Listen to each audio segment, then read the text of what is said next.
Tonight, biological boys will not be in the change room with biological girls. on the campaign trail, reaction to the Saskatchewan Party's first order of business regarding gendered change rooms. And the NDP makes its own first priority clear, slashing the gas tax. Plus, we introduce you to an ultramarathoner who tells us how he keeps going. This is CBC Saskatchewan News.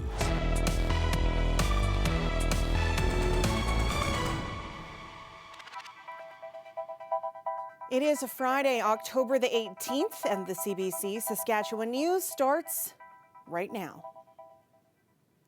Good evening and thank you for watching. We begin tonight with a big subject of conversation in Saskatchewan. What the Saskatchewan Party says is the first order of business if re-elected. Their plan is to establish a strict gender-based change room policy in all schools. But as Pertush Dayal reports, advocates worry trans kids are being used as political pawns.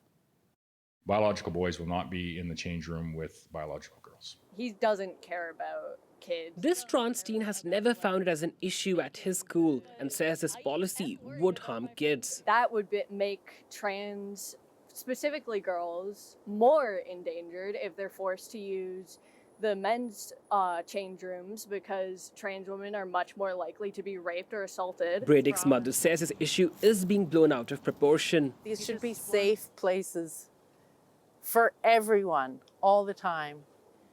And keeping trans kids out of them doesn't make them safer. Still, the Sask party policy has some supporters. People that are born as female also may not feel comfortable with that. The simplest solution is the best. You're a boy, you go in the boys' change room. Just seems right to me. I'm probably old-fashioned, but I think a lot of it is we know what gender we are, that's what we should be using. Simple as that. But others argue it's not as simple as that. Advocates say Saskatchewan is promoting anti-trans policies and pushing the discussion back to the bathroom debate. It's directly connected. There are bathrooms in change rooms, and this will counteract all of the work that was done in schools to create gender-inclusive bathrooms. A policy that would, in my opinion, violate the protected rights of students under the Saskatchewan Human Rights Code and also under Section 15 of the Charter of Rights and Freedoms. Policy changes that don't support students' identities also make it difficult for teachers to ensure that students are coming into safe and caring learning environments. Both Saskatoon and Regina Public School divisions already have existing policies around this, where students can use the bathroom and the change room that match their gender identity. Other school divisions tell us that they were planning to come up with their own policies, but this election promise could change things. Pratish Dayal, CBC News, Saskatoon. A lot of people have something to say about this, including our morning edition political panel. Here's a snippet from Leader Post columnist Murray Mandrick, who says it's one of the worst things he's seen in all of his years covering politics. There was an incident in a Saskatoon high school recently where a girl was set on fire. In any month, week, we get police reports of schools, incidents in which there's bear spray, in which machetes are taken in, where there's serious public safety issues in schools. How is that not the first priority of Scott Moe and the Sask Party government if re-elected compared with this? And I guess I'm struggling to understand the depth of politics in this province right now, and how we've been talking about this indirectly for a year now since Bill 137 and the unintended consequences of things like this. You hear the hooting and hollering in the background from Sask Party partisans, and I get people being partisans during election campaign, and everybody gets on with the team and everything else. But because we've never resolved the fact that there is consequences, perhaps unintended, but I'm getting a little suspicious that it might be a little bit intended, because this is getting into the realm of manipulating people to get their votes. We're not talking about health care today. We're not talking about the debate today. We're not talking about a lot of issues. We're talking about something that Scott Moe says as Premier is now his first priority. Something, as Adam said, wasn't in his platform, but something that kind of grabs people's attention so that they're not talking about other things, and something that I think people are deliberately choosing to not understand or be ignorant of deliberately. Of course there are policies in schools. Of course teachers deal with this. Of course they deal with this in a sensitive way to accommodate the safety of boys and girls in schools, plus the safety of these kids involved there transitioning, which are incredibly few. Very few. We don't even know what this is true because it's based on a nonsense story from someone that was the communication director of the Saskatchewan United Party a few weeks ago. It's complete and total nonsense. But yet this has now become an election issue. And I think there's a deliberateness to this. I think there's a nastiness to this. And I've been around here for a little while. I don't think I've seen anything worse than 40 years doing this. Meanwhile, the Saskatchewan NDP say their first priority if they form government is to slash the gas tax. Cutting the gas tax would save anyone filling up on fuel in the province 15 cents per litre on gasoline. The party announced their intentions on Friday, attempting to show a contrast between their goals and the change room policy announced yesterday by the Sask party. Now, Scott Moe made his #1 priority clear yesterday. No plan to make your life more affordable this year or next year. No plan to get healthcare and education out of last place.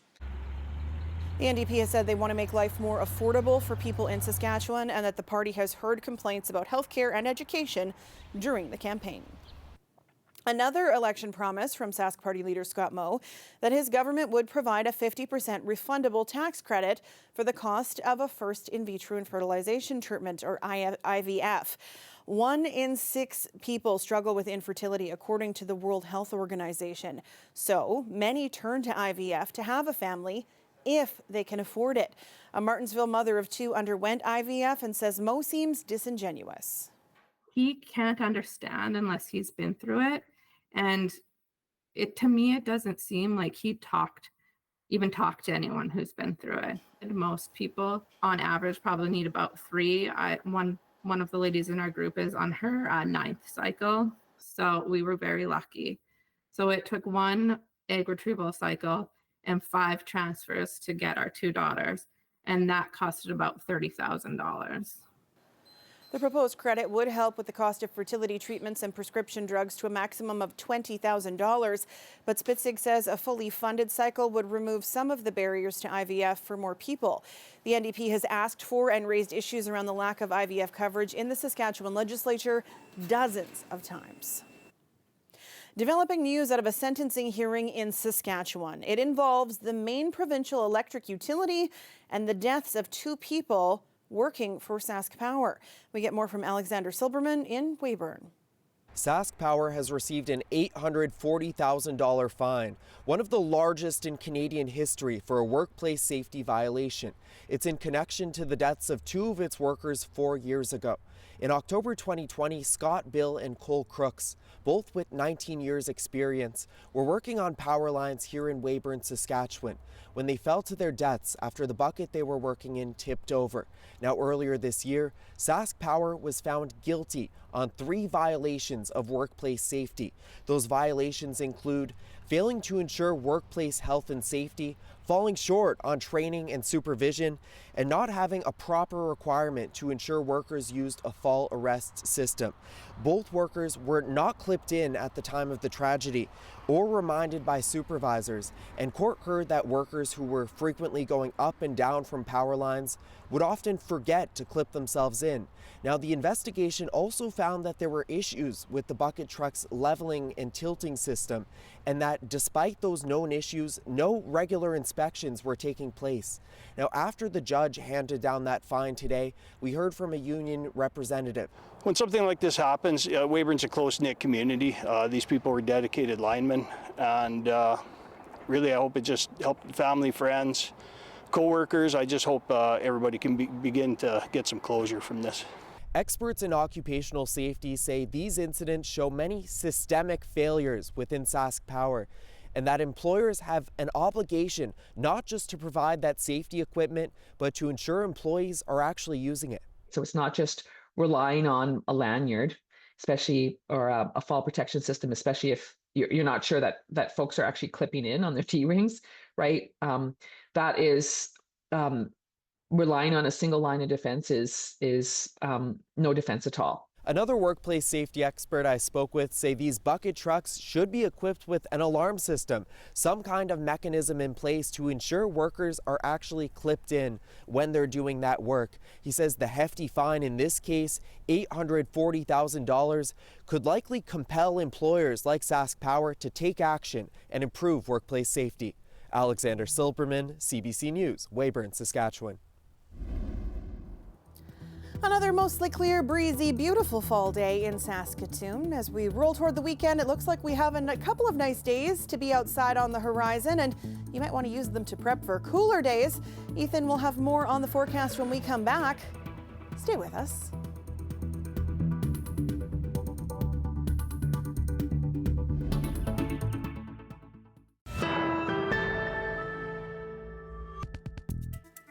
Welcome back. Rail traffic can be halted for hours, if not days, when derailments happen. And that's exactly what happened this week after a crash. As Aishwarya Duda reports, the situation has left some Via Rail passengers feeling frustrated. A fatal train collision left hundreds stranded in rural Saskatchewan overnight on Wednesday. A man was killed when a tractor collided with a freight train near the Manitoba border. It derailed cars, blocking the tracks near Gerald, 200 kilometers east of Regina. Hundreds of passengers on a Via Rail train that was traveling the same route were left stranded. Among them was Michael Van Leuven. He was traveling with his family from BC to Ontario. He says passengers felt abandoned by Via Rail due to lack of communication. I think that's a general mood. It's just feeling that we're more of a inconvenience at this point rather than a traveler who wants to enjoy the benefits of rail travel. At first, Van Leuven didn't realize a man from Esterhazy had been killed in the collision. He expressed his condolences, understanding the seriousness of the crash. RCMP haven't released the name of the man who died. Leuven says about 300 passengers were provided accommodation in Melville for the night, then bused to Winnipeg Thursday morning. But from there, they had to figure out their own way. Via Rail hasn't responded to CBC's request for comment. Canadian National Railway has temporarily fixed the tracks, but will continue removing derailed cars in the coming weeks. Aishwarya Duda, CBC News, Saskatoon. A Regina runner is gearing up for a World Championship race this weekend. Preston Schaefer earned a spot on the Canadian national team after running 235 kilometers, yes, 235, over 35 hours. The Backyard Ultra team event starts tomorrow and could last for days. We met up with Schaefer to find out what keeps him going. My wife tells me that I have to keep running, and I listen to my wife. I am a smart husband. Typically in most racing styles, any racing distance, it's reach the finish as fast as you can. Whereas the type of race I enjoy doing the most is called Backyard Ultra. And what that is a looped distance, which is about 6.7 kilometers or 4.1 miles. And you repeat that loop on the hour, every hour, until only one person is left. The last person standing. When you don't know how much longer you might be going, you kind of just gear up to just continue. The first Backyard Ultra I did went for 21 hours, which is about 140 something kilometers. In my opinion, people can go for much further than what they think they physically are capable of. So to be straightforward, I think it's more mental game once the longer it goes. The stronger your mental capability is, the stronger you can mentally convince yourself you can keep going, the longer you can keep going. Anyone who wants to get into long distance endurance races either needs a really understanding wife or some really helpful friends. I don't think I would be where I am in these races today without the help of my family or my wife specifically. I'm the person who typically monitors all the stuff. How many laps he's running, what he's eating during his laps, what time he's coming in, what time he's going out, what his body is feeling like after each lap, whether he's changed his shoes. We typically change shoes, I would say every 3 to 4 hours, just because the cushioning in the shoe needs time to kind of expand again. It gets compressed. And then of course that's going to cause wear and tear on your body. We've taken to numbering his shoes. They just finished 200 kilometers, going into hour 30. We haven't quite made it to the race that has actually broken him. He's always been pretty strong physically, and his mental game has never cracked yet. So I'm still kind of intrigued to see if we will ever reach that point. I enjoy just being goofy when I run, because there's a saying that goes, when you smile while you're running, you otherwise can feel the pain less, in a sense, or you can endure longer. When I bring that out, it helps me keep going, and I have fun. This weather update is brought to you by Mercedes-Benz Regina, proud member of the Capital Automotive Group.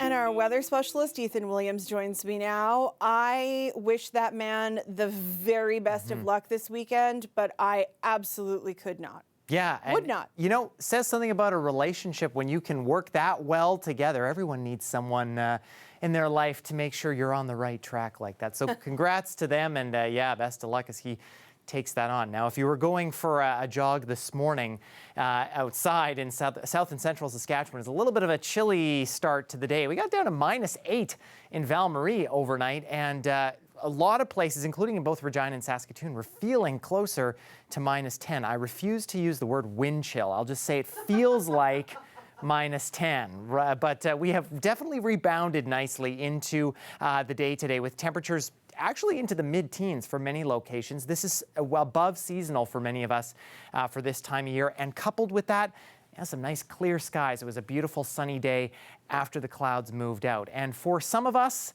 this is going to continue to be a sunny weekend. For others, though, we're going to get a little bit of cloud moving in. We got a couple of areas of low pressure that are going to bring some clouds through tomorrow morning to south and central, and I think especially for far northern Saskatchewan, we'll be looking at mostly cloudy skies this weekend. This low is going to bring some snow showers possibly to far northern sections, including in Stony Rapids. For central Saskatchewan, we'll get a bit of increasing cloudiness with the chance of showers late tomorrow night. That includes the Churchill region as well. But keep an eye on southern Saskatchewan, because we continue to stay mostly sunny through these next couple of days with some passing cloud into the north. Then things start to change as we get into the later hours on Sunday and early Monday morning. This low out of Alberta going to bring rain, quickly changing over to snow into the Churchill region and the far north for Monday. That'll bring cloud and some cooler temperatures to central Saskatchewan. The south, I think, will still be mostly sunny until we get into Tuesday. Now, a few things we have to watch here, because we're still not sure where this moisture is going to land, how much of it we're going to get, and if it's going to be falling as rain or snow.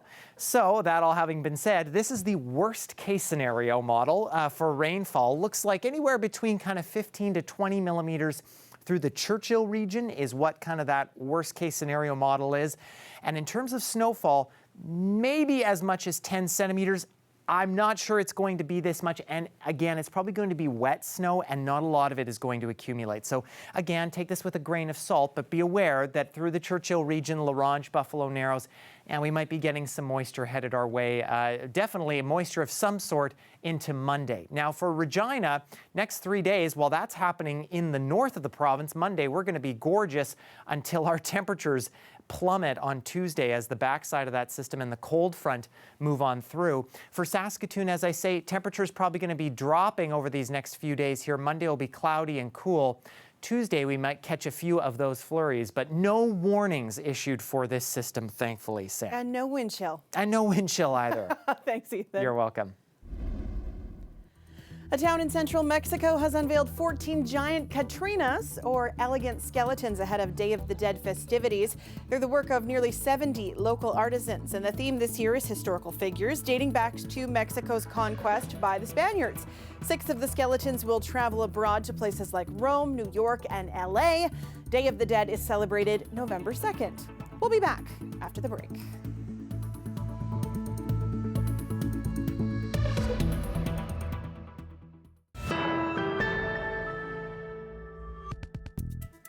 Welcome back. Manitoba signed a deal today with the federal government to expand food programs in schools. Premier Wab Kinew says it means more children will be showing up healthy for class and graduating.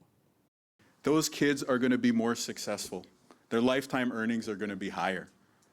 Their health outcomes are going to be better over the course of their lives. And you know what happens with the investment that we're announcing today? Everyone in Canada is better off for having healthier kids, achieving more over the course of their lifetimes. Ottawa will be contributing about $17 million to the program. Manitoba has earmarked $30 million. It is the second province to sign on to the federal program after Newfoundland and Labrador.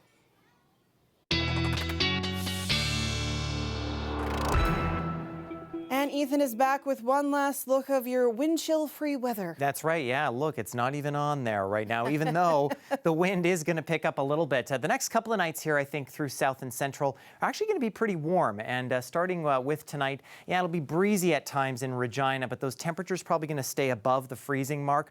Already at 6 degrees at 8 a.m. For this time of year, that's actually quite nice, but still gusty through the day. Sun sticking around, though, and other than a little bit of a breeze, I think, things are going to be pretty nice for us here in Regina and for you folks in Saskatoon, too. Sitting at 6 degrees tonight under partly cloudy skies. There is the slightest chance of maybe a morning shower tomorrow, and then that drops off as we head through the mid-morning hours, and we're left with mostly sunny skies, looking at a bit of a breeze as well. But as we head through this weekend, Sam, a lot of us getting to enjoy the sunshine and nice warm temperatures.